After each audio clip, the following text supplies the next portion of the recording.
Christ alone, cornerstone, weak made strong. So we're going to look at 2 Kings, and we're going to read about two prophets, the prophet Elijah and the prophet Elisha. Now, I don't know why God had such a plan to confuse us like this with two prophets so close to one another, so that we could easily, get mixed up in the verbiage, but it happens.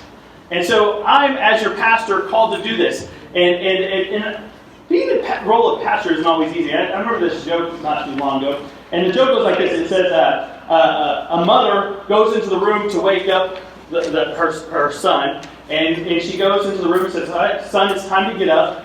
We got to go to church." And the son wakes up and goes, "Mom, I'm going to give you two reasons why I don't want to go to church today. The first reason is I don't like the people there. The second reason is they don't like me." The mom goes, "Well, I'm going to give you two reasons why you're going to get up." She goes, "The first reason is you're 38 years old. The second reason is you're the pastor." Now, I say that because the role of pastor is not always easy. It's not always a cookie cutter job, and I never thought it to be that. But there's a lot of roles a pastor must pick up, and one of those roles is as a prophet. Now, anybody here, do you know what a prophet is? I'm not talking about like some guy wearing this special hat, looking at a crystal ball, kind of. Do you really know what a prophet is? Yeah, it tells the truth. It tells the truth of what God has witnessed to them. And then they share God's truth to the people. They are a teacher. They are a guide. And your pastor is called to be one of those. Today we're going to look at 2 Kings chapter 2, and we're going to read about two prophets. Now this particular passage transpires in a time of an in-between time. The book of Kings, which is actually 1 Kings and 2 Kings, it was one book, it was one scroll, or actually it was two scrolls, but it was one book. It takes place during a time of transition for the kingdom of Israel. And Israel is divided into two sections. There's northern Israel, which will be known as Israel, and there's southern Israel, which will be known as Judah. And the prophet Elijah is one of the key prophets at the time, and we're going to be reading about a time when Elijah is preparing Elisha for that transition. So if you'll join me, we're going to read from 2 Kings chapter 2, and we're going to be starting with verse 1. Now I'm going to be reading out loud, and again, don't read out with me because then it'll confuse me. So 2 Kings chapter 2, verse 1. When the Lord was about to take Elijah up to heaven in a whirlwind, Elisha and Elijah were on their way from Gilgal. Elijah said to Elisha, "Stay here, the Lord has sent me to Bethel." But Elisha said, "As surely as the Lord lives and as you live, I will not leave you." So they went down to Bethel. The company of the prophets of Bethel came out to Elisha and asked, "Do you know that the Lord is going to take your master away from you today?" "Yes, I know," Elisha replied, "so be quiet." Then Elijah said to him, "Stay here, Elisha. The Lord has sent me to Jericho." And then he replied, "As surely as the Lord lives in you and as you live, I will not leave you." So they went to Jericho. The company of the prophets at Jericho went up to Elisha and asked him, "Do you know that the Lord is going to take your master from you today?" "Yes, I know," replied Elisha. "Be quiet." Then Elijah said to him, "Stay here, the Lord has sent me to the Jordan." And he replied, "As surely as the Lord lives and as you live, I will not leave you." So the two of them walked on. 50 men from the company of the prophets went and stood at a distance, facing the place where Elijah and Elisha had stopped at the Jordan. Elijah took his cloak, rolled it up, struck the water with it. The water divided to the right and to the left, and the two of them crossed over on dry ground. When they had crossed, Elijah said to Elisha, "Tell me what I can do for you before I am taken from you." "Let me inherit a double portion of your spirit," Elisha replied. You've asked a difficult thing, Elijah said, yet if you see me when I'm taken from you, it will be yours, otherwise it will not. As they were walking along and talking together, suddenly a chariot of fire and horses of fire appeared and separated the two of them, and Elijah went up to heaven in a whirlwind. Elijah saw this and cried out, my father, the chariots and the horsemen of Israel. And Elisha saw him no more. Then he took hold of his garment and tore it in two. See, the characters of this story reveal what will happen to Elijah, but where and when is not known. The real question is how the event will take place and what it will mean for Elisha. So, in the United Methodist Church, we know a very real thing about all of our pastors. It's what? They get moved. Now, I'm not saying this because I know I'm being moved right now. What I'm saying to you is, we always have to live like it could happen. And it's a beautiful thing in the Methodist Church because what it reminds us is this, is that it's not about me. It's about us. And in this whole process of Elijah knowing that he's going to be gone at some point, Elisha makes it a point of his own to stay close and work together. Knowing that this could happen at any time, he's determined to follow. And as your pastor, I feel God has called me as a prophet here. God has spoken to me, and as a prophet, I teach of God's wisdom to you. And I share with you what God is speaking to me. But on the same note, I consider you prophets as well. And God is speaking to you, and I need to hear from that. And in this close relationship of Elijah and Elisha, that is shared nonstop. So the real question of how the event will take place and what it will mean for Elijah is what's more important here. That we know it will happen one day. See, prophets share a vision of what God is going to do or what God is doing, but then the work is often left to us to make it happen. Oftentimes these prophets will see a vision of what's going to happen and what should take place, but those prophets themselves never actually see it come to fruition. You know, that's kind of stinks for me as a pastor because I have some incredible visions for Cornerstone. I have some incredible visions for where we're going to go and what we're going to become.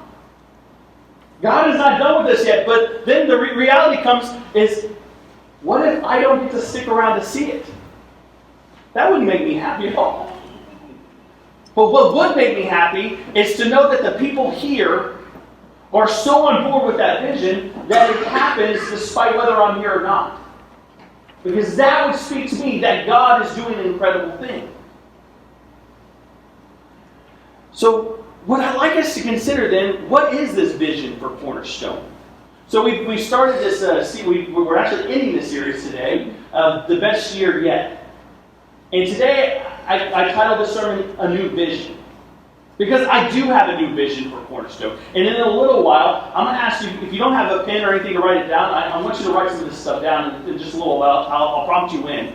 But if you don't have any pen, Otis, do you know if you could get us some pens? Is there some pens maybe out there? I don't want you to miss this either, but if we could get some pens for those that need them. In just a second, we're going to write some stuff down. But before we do that, let's look at the Transfiguration of Jesus and what that means to us. So we're going to go to the Gospel of Mark, chapter 9. Gospel of Mark, chapter 9, and we're going to start in verse 2. And we're going to read this together.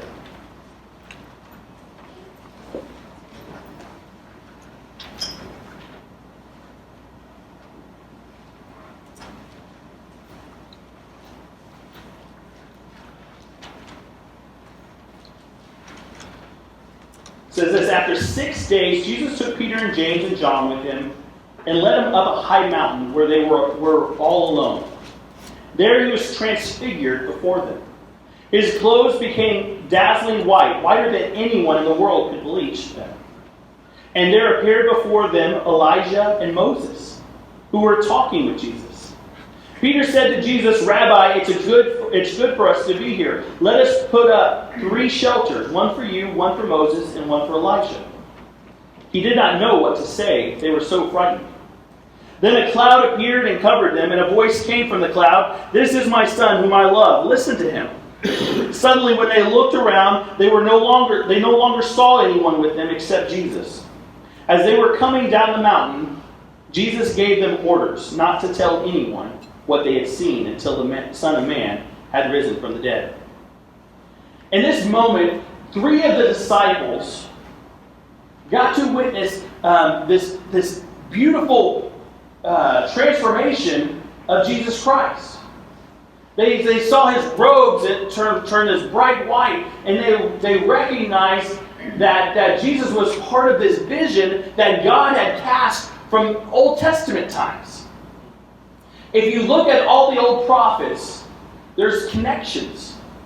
Now, if you didn't see a kind of a connection right here, did you notice the connection in 2 Kings chapter 2 between Elijah and Moses?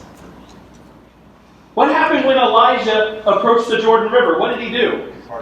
He parted the waters, just like Moses did. And in the geographical course that is taken in 2 Kings is also important, because the geography shapes the plot of that transition from Elijah to Elisha, where they go from Bethel to Jericho to across the Jordan.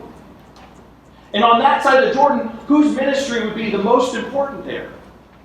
Jesus Christ. And so what we see is these prophets preparing the way for Jesus Christ. And so when the disciples, these 3 disciples, see Jesus transfigured up on the mountain, of course, who would they see up there? Moses and Elijah. Now, of course, after all this takes place, one of the disciples will ask Jesus, "Well, now isn't before all this stuff, isn't before the kingdom comes and all the glory of God revealed to everybody, isn't Elijah supposed to come first?" And Jesus kind of doesn't really want to entertain this question, but he basically says this. He says, yes, Elijah has already come. And now what's going to happen is some really rough stuff. Some really tough stuff. And that was one of the reasons why Jesus told them not to share with the world about what had happened.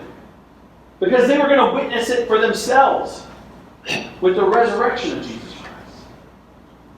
So even ourselves right now, we're preparing for. We're just we're just a little bit away from Lent, and in that time we're going to prepare ourselves, right, for the resurrection. We're going to prepare ourselves to celebrate that He lives, and He lives forever. And so there's a reminder in this story that when the vision is cast, you kind of have to stick to it. You have to kind of believe in it. Even though some things don't look so great at times, you've got to kind of hold firm that this is going to happen. And so at that time, Jesus asked them not to share with anyone what they witnessed. What they witnessed was to give them hope in a vision before the path they were about to be called to follow. The question the disciples follow up with Jesus are based on their expectations. But Jesus is asking them to prepare themselves for the trials and tough times that would be ahead. See, we're called here at Cornerstone to become a missional church. That's my vision. My vision for the Cornerstone United Methodist Church is we're called to be a missional church. And as a missional church, we are fully aware of the glory and experience that a life with Jesus Christ. We've seen that transfiguration experience. And I hope you have. I hope you have experiences in your life where you've seen Jesus Christ clothed in white robes that just put you in awe. And I wonder what Cornerstone would look like if we had begun our journey as a church and recognized the beauty of our experience of Christ, and then had committed to the struggle and difficult path that would have been ahead for us. Maybe we have, but maybe we have not fully committed to that. So my vision for Cornerstone is to be a missional church. And so let's look at 2 Corinthians chapter 4, verse 3 through 6.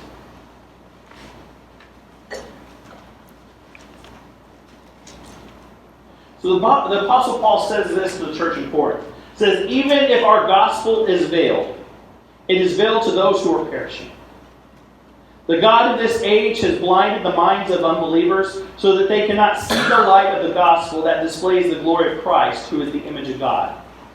For what we preach, hear this out, ready? For what we preach is not ourselves, but Jesus Christ as Lord, and ourselves as your servant for Jesus' sake. For God, who said, let light shine out of darkness, made His light shine in our hearts, to give us the light of knowledge of God's glory displayed in the face of Christ. Now I'm going to ask you a question.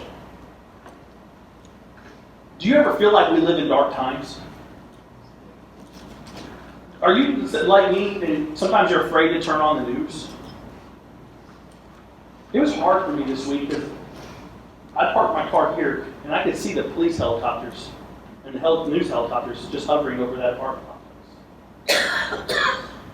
I watched the reports, I saw this, and I was just like, how does this happen?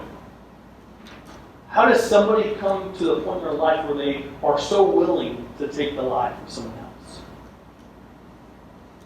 Now later on in our time of prayer, I want us to lift up that family, the police officer and his family, and people. I knew several of those kids that were close to that family. The police officer's daughter went to McMillan Junior High, where I spent a lot of time pastoring kids.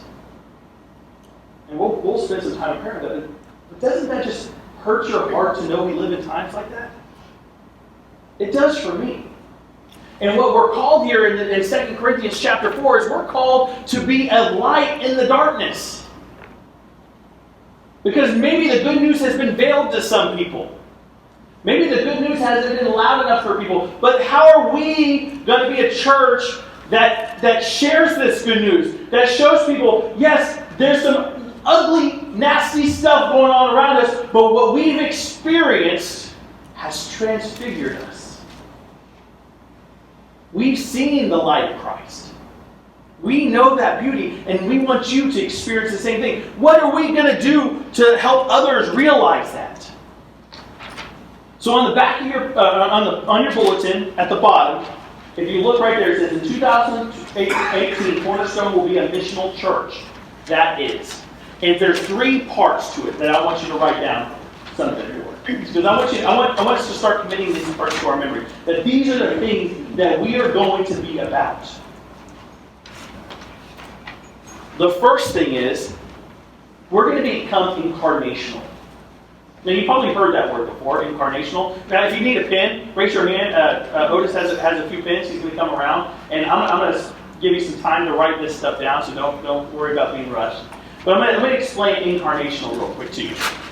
Incarnational means this. As a missional church, we're incarnational, meaning we're deeply entrenched in our community and not focused on our facilities, but on living, demonstrating, and offering a biblical community to a lost world. You hear that? So this world that's lost in its darkness, the light that we will shed on this community won't be from this building, but will be from our lives lived out in this community. So write this down. We will not focus on ourselves,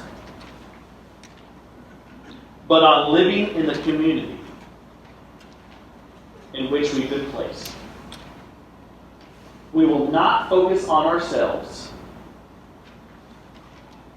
but on living in the community that we've been placed. Now, here's what I'm going to say to you. I know some of you have driven a lot further than the community that we live in right now. And I'm not asking you to sell your house and buy a house in this neighborhood right next to us. What I'm asking you to do is think about how can you become alive yourself in this community? How can you become a part of this community? What can you be doing? Well, we had a really good effort already, which is the last Sunday. But I don't think that's going to be it. This past Sunday, we ended up collecting 776 cans of soup. That's a lot. I know it's a lot because it took my car 2 trips to take it over to the garden, and I still have another batch of it there in the library. That's a lot of soup. That's a lot of support for our community. But that's not enough. We got to figure out more ways in which we can be alive in our community, not focused on ourselves, but alive in our community. The second thing, we're going to be indigenous. This is what it means to be indigenous. That we look like our neighbors, but act differently. Go ahead and write that down. We look like our neighbors, but we act differently. Now, what is that going to mean to look like our neighbors, but act differently? Well, it means we're going to communicate the way they do. We're going to offer things for our neighbors that they value. We're going to be focused on that. What do our neighbors look like? Well, if you had come to our collaborative discipleship pathway team, I shared with that team. I shared with them that right now our neighborhood's average age of head of household is 49, but the average age of head of household here at our church is 61. I shared with them that in our neighborhoods, about 36 to 40% of the homes in our neighborhoods have children.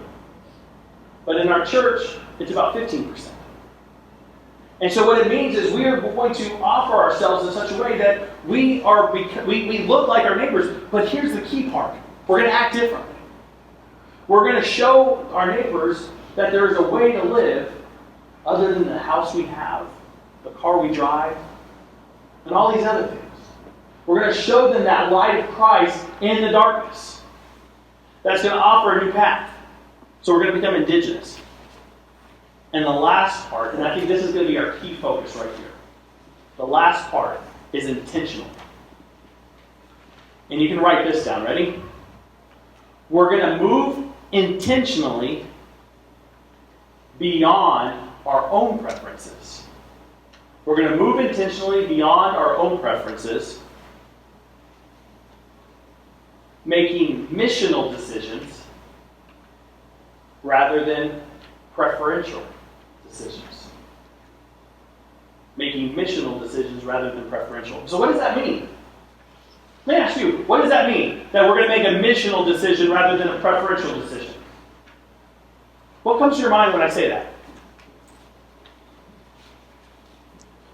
Think outside of the box. Think outside the box, right? Think outside of this box. Right. We're going to think outside of what we're doing and think about what our neighbors need. We're going to be intentional. We're going to make decisions to reach out to our neighbors. We're going to do something that's intentional. We're not going to be just stuck in making ourselves comfortable. Do you know the difference between hospice and rehab? Do you know the difference between hospice and rehab? What is the focus of hospice? To make you comfortable. What's the focus of rehab? To make you better. And so when we enter this new series this next week called Rehab, it's because we're making ourselves better. We're going to no longer stick in our comfort zone, but we're going to become uncomfortable. We're going to push ourselves. We're going to grow ourselves. We're going to be something that's going to stand out in our community. We're going to become the city on a hill, the light that shines out. We're going to become the salt of the earth. Because that's who God has called us to be. And I believe this. I believe here's what I vision. And you know what I love about a vision is it's not about a series of goals. A vision is not about a series of goals. Anybody ever heard of the vision statement for a business or anything? It's never a set of goals. It's about a story that's going to be told. And so when you think about Cornerstone as a missional church, what story do you tell? Well, here's the story I think. What I see when I think of Cornerstone becoming a missional church is I see a church where families bring Jesus to the kitchen table. You hear me? Families bring Jesus to the kitchen table. What happens is when we go home with our families, whether or not our family is a nuclear family with mom, dad, and kids, or whether it's just our spouse, or whether our family is just a group of friends, when we sit down at our kitchen table, the discussion is our experiences. What we've experienced here in worship, what we've experienced in Sunday school, what we experienced in our small groups, what we experience all the time. So I see a church where Jesus is brought to the kitchen table. What else I see is I see a church where strangers are welcome. Strangers are welcome. And then when I say about a stranger is this somebody we just have not yet met? It's a family member we just don't know about. It's a friend we just haven't figured out. And strangers are welcome here because we want people to know that this is a place where anybody can be a part, where anybody can come.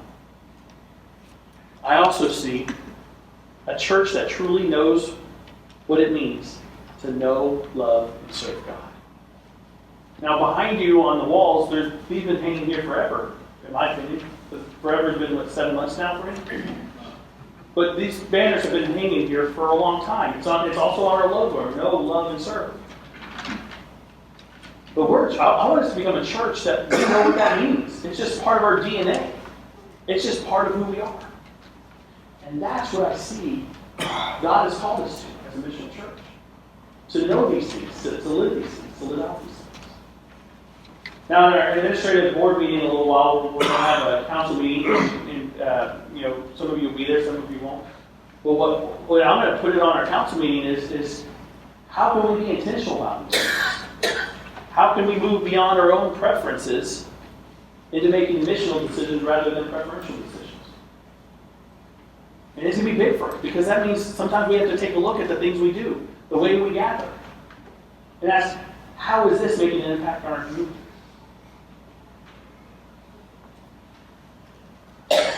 So after Elisha becomes the prophet, something happens to the kingdom of Israel. The other parts of the world take over, and Israel goes into exile. And other prophets like Jeremiah and Isaiah will come up, and they will offer new hope to Israel of a future that will be realized through Jesus Christ. Now we are on the end of it where Jesus has spoken to us that the kingdom of God is coming, and has come in part. But now it's part of our calling to bring it here now. Let us pray. Almighty God, I pray that you create for us that vision within all of us of a missional church. A church that loves you but loves our neighbors. We make disciples for Jesus Christ for the transformation of the world, and it becomes part of our DNA to think of our neighbor first. To think of all.